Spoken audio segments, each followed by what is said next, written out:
احرام آپ نے میقات کراس کرنے سے پہلے پہننا ہے۔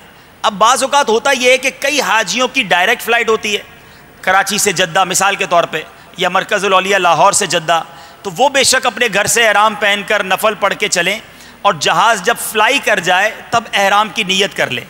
لیکن کچھ حاجیوں کی فلائٹ مثال کے طور پہ کراچی سے دبئی اور اب دبئی سے جدہ ہے، یا کراچی سے کسی اور ملک جا رہے ہیں اور وہاں سے جدہ ہے، تو یاد رکھیں پھر آپ کے لیے بہتر یہ ہے کہ آپ اس ملک پر جا کر احرام باندھیں جہاں سے اب آپ کی فلائٹ جدہ کے لیے ہے۔ بعض اوقات یہ ہوتا ہے کہ آپ نے احرام بھی پہن لیا، نیت بھی کر لی، اور اب آگے والی فلائٹ کینسل ہو گئی۔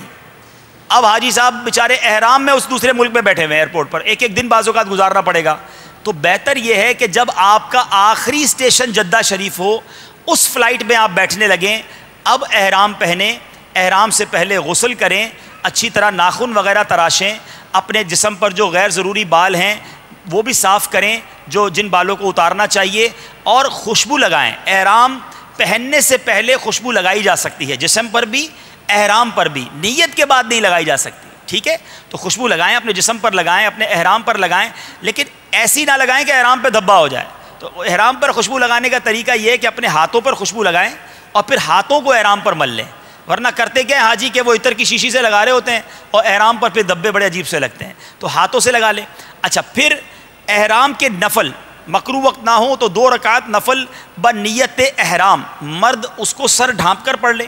بہتر یہ ہے کہ پہلی رکعت میں الحمد شریف کے بعد قل یا ایھا الکافرون اور دوسری رکعت میں قل ھو اللہ شریف پڑھیں، ٹھیک ہے؟ اچھا، اب یاد رہے کہ ہم نے احرام پہن تو لیا ہے، نیت جب تک نہیں کریں گے احرام کی پابندیاں شروع نہیں ہوں گی۔ یعنی ابھی میں نے بھی احرام پہنا ہے، نیت نہیں کی ہے تو پابندیاں نہیں ہے نا۔ تو آپ چادریں پہننے کے بعد نیت کرنے میں جلدی نہ کریں۔ نیت کب کرنی ہے میں دوبارہ ریپیٹ کر رہا ہوں، جب آپ کا جہاز ٹیک آف ہو جائے، سیدھا ہو جائے، ہموار ہو جائے، اور سیٹ بیلٹ کے سائن بعض اوقات بند ہوتے ہیں تو سمجھ لیں جہاز ہموار ہو گیا، آپ سمجھے اب اچھی طریقے سے جہاز اڑ چکا ہے۔ اب آپ احرام کی نیت، رفیق الحرمین آپ کے ساتھ ہوگی، آپ اس میں احرام کی نیت کر لیں گے۔ صلو علی الحبیب صلی اللہ تعالی علی محمد۔ مجھے اپنی اور ساری دنیا کے لوگوں کی اصلاح کی کوشش کرنی ہے انشاءاللہ عز و جل۔